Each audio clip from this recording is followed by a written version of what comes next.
Agora sim, recebi todas as explicações sobre a natureza, objetivo do estudo. Concordo em participar, concordo em cooperar novamente com o médico, formarei qualquer dado. Aqui o sujeito está declarando o que? A partir do que foi colocado, o que ele se compromete. E agora, ao final, ele vai, ao dar meu consentimento, assinando esse termo, eu concordo que isso tudo foi explicado. Minhas dúvidas foram respondidas de forma satisfatória. Ele não pode amanhã dizer assim, mas isso não foi dito. Ele está assinando lá, que ele tirou todas as dúvidas.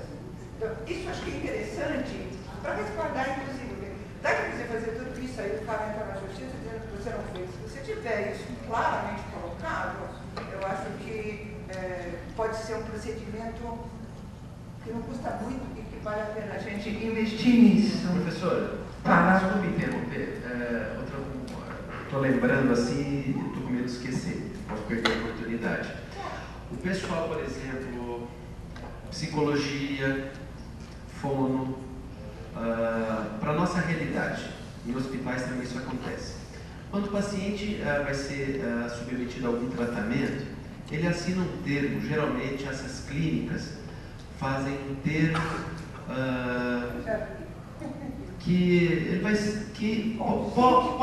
consente com o tratamento e que poderá talvez ser utilizado o material ou o resultado do exame para futuros estudos ou projetos, publicações.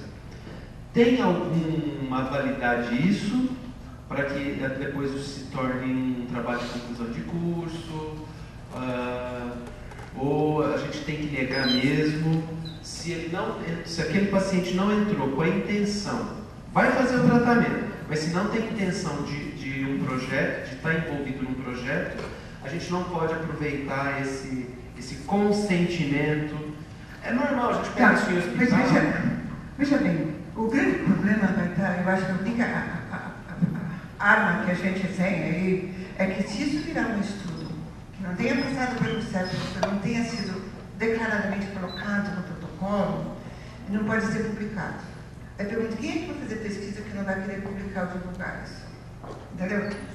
Todo projeto de pesquisa, todo trabalho que for divulgado, vai ter que identificar qual foi o CEP que é a autorização.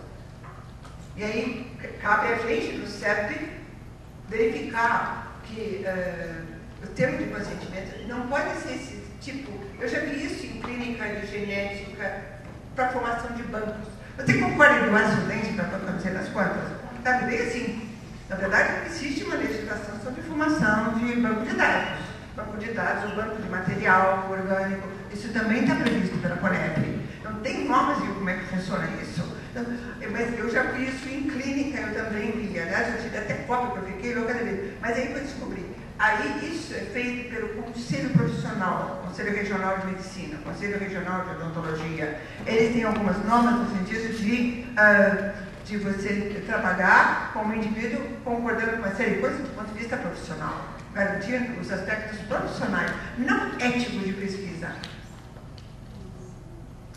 Porque o que o cara vai fazer? Que pesquisa que ele vai fazer, uma vez que ele não pode divulgar, não pode falar, porque não foi aprovado pelo Comitê de Ética. Ele está sujeito a ser penalizado pelo próprio Conselho Regional. De fazer pesquisa, a gente vê de vez em quando tem uns novos, ele quer cirurgia plástica, ele andou fazendo umas pesquisas, mas está aprovado, as pesquisas nunca foram legalizadas, não tem autorização, e esse monte de coisa. Quer dizer, eu pergunto, será que a gente iria ser tratada por um médico que estivesse usando você por interesses particulares dele? Uma metodologia, eu não sei. Professora, mas... Isso eu estou colocando pessoal, quer dizer, eu não sei se responde um pouco a sua pergunta. Essa questão que o professor Carlos levanta, se eu faço uma pesquisa, um levantamento de dados que estão lá na clínica, nesse caso, o paciente já concordou que aquele dado dele possa ser utilizado por pesquisa.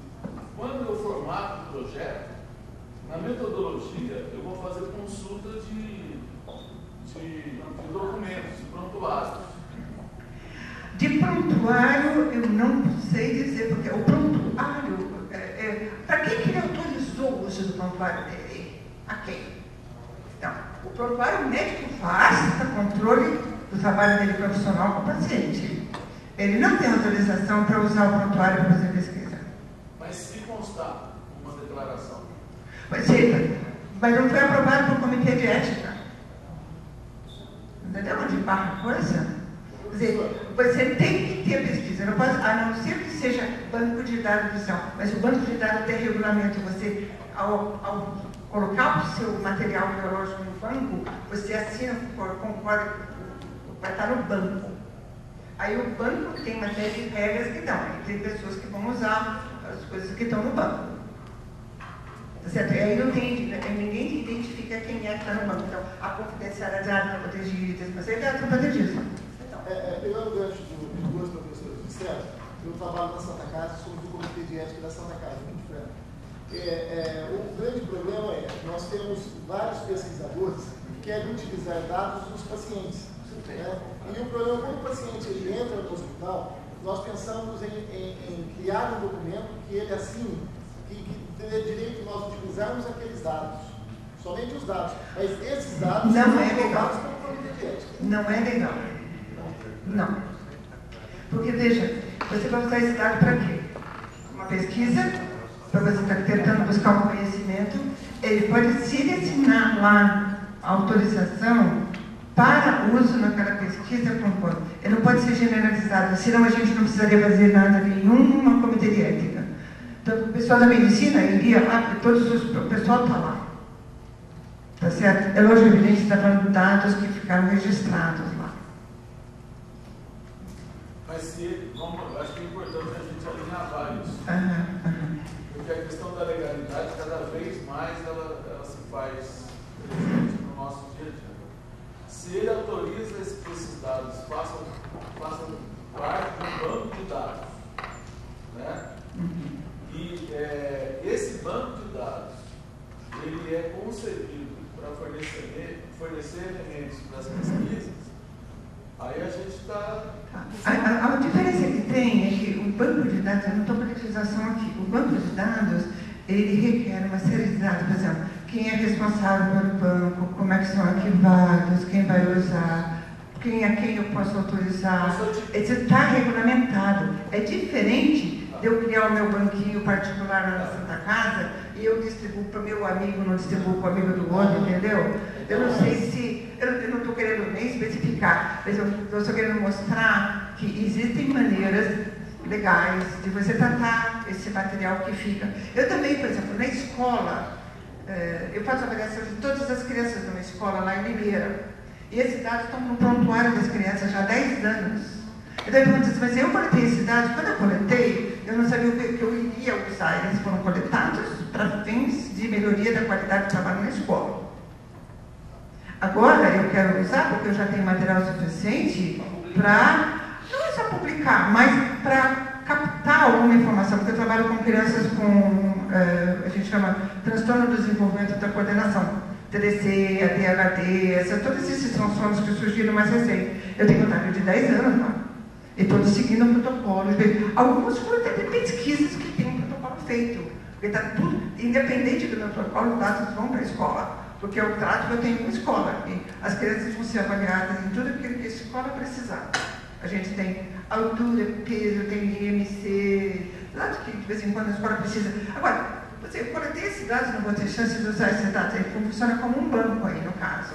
Aí eu posso pedir autorização para usar esses dados coletados. Mas não identificado, nenhum sujeito. Não, mas então são dois momentos. Não. Primeiro eu crio um banco de dados, constituo um banco de dados do ponto de vista legal. E aí, como pesquisador, eu vou até o banco de dados. Você vai no CEP com autorização de quem vai liberar a informação do banco de dados. Então, aqui na clínica de fisioterapia, da qual a gente cuida, o primeiro passo é criar dentro dela um banco de dados, de forma legal. Esse banco de dados pode ser acessado mediante a autorização do CEP. É isso? Exato. Bom, você vê, eu nunca trabalhei com esses bancos, mas existe uma legislação específica sobre banco de dados. Veja bem, o banco de dados, por exemplo, quando os indivíduos são assistidos pelo SUS, na maioria das vezes, eles concordam com de que o material seja registrado. Por exemplo, existe banco de dentes, existe banco de não sei quantas coisas que existem. De certa forma, você não sabe nem o que vai ser feito, mas na medida que você vai jogar no lixo, antes de jogar no lixo, vamos guardar isso aqui, vai ficar. Então as pessoas concordam com isso, que, digamos assim, os dentes extraídos fiquem à disposição da universidade onde eles foram feitos. Então eu teria que ver, agora, o que eu tenho certeza, porque eu também tive esse problema com a escola, se a gente não poderia simplesmente ir fazer. Então você vai ter que fazer um protocolo e colocar no protocolo que você vai estar usando, vai ter autorização da escola, ela vai autorizar você ter acesso. Então alguém vai assumir, entendeu? O que eu estou colocando não é qualquer um que lá resolve fazer guardar esses dados. Aonde estão armazenados, porque como é que eu garanto a confiabilidade dos dados? Então, esses aspectos têm que ser vistos. Eu não estou querendo responder com uma pergunta certa, mas todos esses procedimentos estão vistos nessa forma como vocês estão pensando? Se tiver, na pior, manda uma consulta para a CONEP.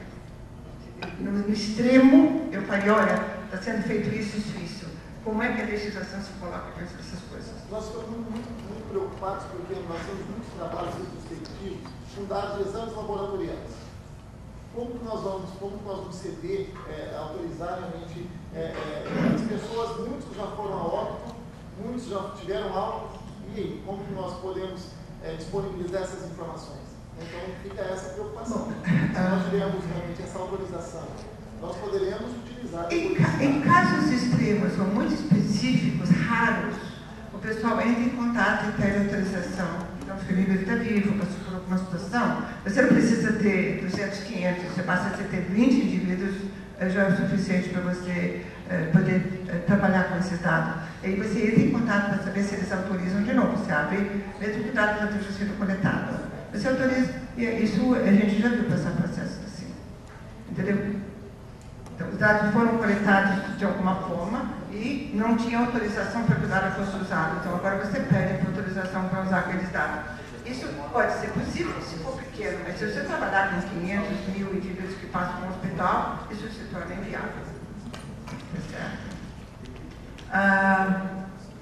Eu acho que... sim, essa última informação aqui é uma coisa nova, como você falou que nós temos alteração. Recentemente nós recebemos aquela informação de que todas as folhas do TCLE precisam ter a rúbrica. Aliás, isso a gente já vinha observando, não necessariamente uma rúbrica. Às vezes você tem o TCLE numa página. Na página seguinte, que não tem nada, tem a data e a assinatura do cara. Quer dizer, ele não. Quem garante que aquele cara que assinou lá é relativo àquilo que está na página anterior? Então a gente obrigou a fazer com que nunca a assinatura fosse desvinculada de algum texto do que ele está consentindo. Tá? Bom, isso é um aspecto. A gente tem um outro aspecto também, quando a gente faz TCLE com crianças ou com indivíduos deficiente mental, o responsável que assina, quem é esse responsável? São sempre questões que surgem. É o acompanhante? Como é que a gente lida com essas questões em termos de quem autoriza a participação de indivíduos que não são responsáveis por si mesmos para poder tomar essa decisão? Tá? Então, o que a gente conseguiu agora é a rubrica em todas as folhas. Isso necessariamente se faz, principalmente nesse daí que eu estou falando que tem 15, 18, 20 páginas. O cara vai ter que assinar porque ele leu aquilo, que ele põe formato de fato, para que amanhã depois ele diz assim, tá bom, a última folha para o cara assinar, né, e vai embora. Em muito lugar público você deixa, realmente, eu já vi isso, o pessoal pensar, deixa no atendimento do hospital, o cara chega e já pega lá o papel, esse não sabe nem que está assinando. Não tem pública nenhuma, não está assinado nada, ele assina nada. Agora não. Agora é uma exigência da CONEP que todas as folhas sejam. É a exigência que conste o endereço e telefone do CEP e que alguém do CEP possa responder alguma informação a respeito ou encaminhar para esclarecimentos que o participante possa ter do estudo que ele vai participar. Bem, receberei uma cópia assinada do consentimento. Sim, isso também é obrigatório constar. Esse termo de consentimento uma cópia do termo fica com o pesquisador e a outra cópia fica